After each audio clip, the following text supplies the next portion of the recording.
புதுச்சேரி நெல்லித்தோப்பு தொகுதியில் திமுக பொருளாளர் மு.க.ஸ்டாலின் பரப்புரை செய்து வருகிறார். அதன் நேரலையை பார்க்கலாம்.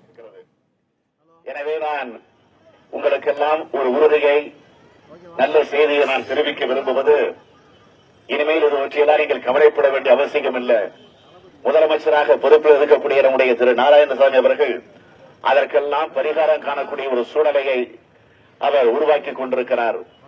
எனவே அவரை பெருவாரியான வாக்கு வித்தியாசத்தில் வெற்றி பெற வச்சு அந்த முதலமைச்சருக்குரிய அந்த அதிகாரத்தை நீங்கள் தொடர்ந்து வழங்குவீர்கள் என்று சொன்னால் அதற்கெல்லாம் ஒரு நல்ல பரிகாரம் கிடைக்கும் என்ற அந்த உறுதியை நான் தெரிவித்துக் கொள்ள விரும்புகிறேன்.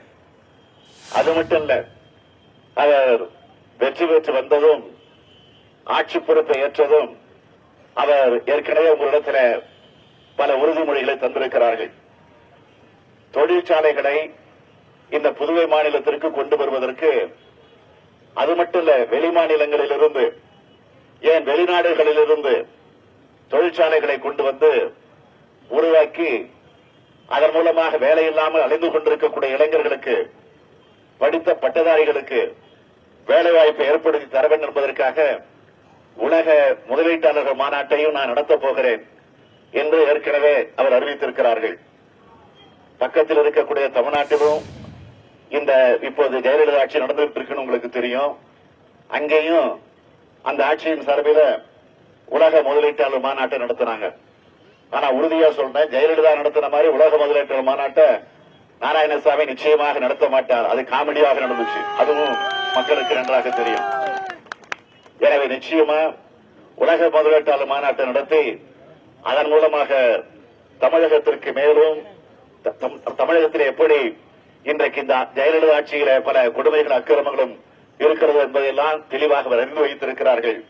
எனவே இந்த மாநிலத்தை பொறுத்தவரையில உலக முதலீட்டாளர் மாநாட்டை நடத்தி அதன் மூலமாக இளைஞர்களுக்கு வேலை வாய்ப்பு ஏற்படுத்தி தருவதற்கு உறுதி எடுத்துக் கொண்டிருக்கிறார்கள். நம்முடைய முதலமைச்சர் அவர்கள் ஆட்சி பொறுப்பேற்றதிலிருந்து அவருக்கு சொல்ல முடியாத அளவிற்கு நெருக்கடி கொடுக்கக்கூடிய வகையில பலவிதமான முயற்சிகள் நடந்துகிட்டு இருக்கு. அதையும் நாம் மறந்துவிட முடியாது. ஆனால் அவற்றையெல்லாம் முறியடித்து இந்த மாநிலத்தில் இன்றைக்கு ஒரு சாதனையை, மிகப்பெரிய புரட்சியை நம்முடைய முதலமைச்சர் நாராயணசாமி அவர்கள் செய்து கொண்டிருக்கிறார்கள் என்பதை நீங்கள் உணர்ந்து கொண்டிருக்கிறீர்கள். இதே புதுவை மாநிலம் யூனியன் பிரதேசமாக இருக்கக்கூடிய காரணத்தால் மத்திய அரசினுடைய நெருக்கடி எப்படியெல்லாம் தரப்படுகிறது என்பது உங்களுக்கு தெரியும். மாநில அரசுக்கு எதிராக எப்படி மத்திய அரசு நெருக்கடி தருகிறதோ அதுபோல புதுவை அரசுக்கும் இப்போது இருக்கக்கூடிய மத்திய ஆட்சி நெருக்கடி தந்து கொண்டிருக்கிறது.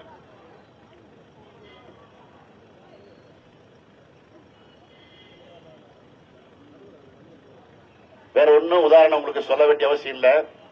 இப்ப இந்திய பொருளாதாரத்தை சீர்படுத்த போறோம், கருப்பு பணத்தை ஒழிக்க போகிறோம், கள்ளப்பணத்தை ஒழிக்க போகிறோம் என்று சொல்லி